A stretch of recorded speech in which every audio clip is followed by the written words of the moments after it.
Today's 2-minute tech tip is on sharing files in Google Drive beyond the basics. Let's say that I have a file in my drive that I want to share, and it could be any kind of a file, a PDF, a Google Doc. If I right click and I go to share, you know that I can get the shareable link, but that will turn link sharing on for anyone in Fayette County Schools. And a lot of times you have information that's sensitive that you don't want everyone to get.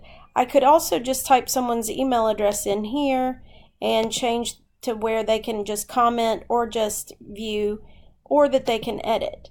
But if I go to advanced, here's something that I can do. I'm going to give Summer Perry access to this. Now I can add a message on here. It will email her that she's got access.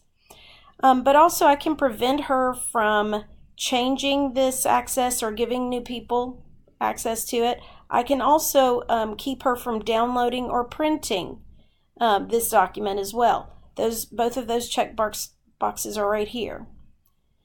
Now once I have added her, I can also go in here and I can set an expiration date. So let's say that she is my student and I want her to see this test review, but only up until the day that we give the test. I can go in and set a custom date for this so that it will expire and she won't be able to access this file after that point. So those are just a few quick ways that you can share files in Google Drive.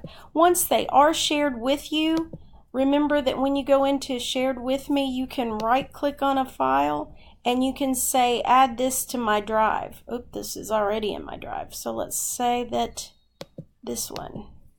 You can say add to my drive. If it's a file that has been shared with you, add to my drive will then just put it in your drive so that you can access it in the folder that you want it to be in. Hope you found this tip helpful. Have a great day.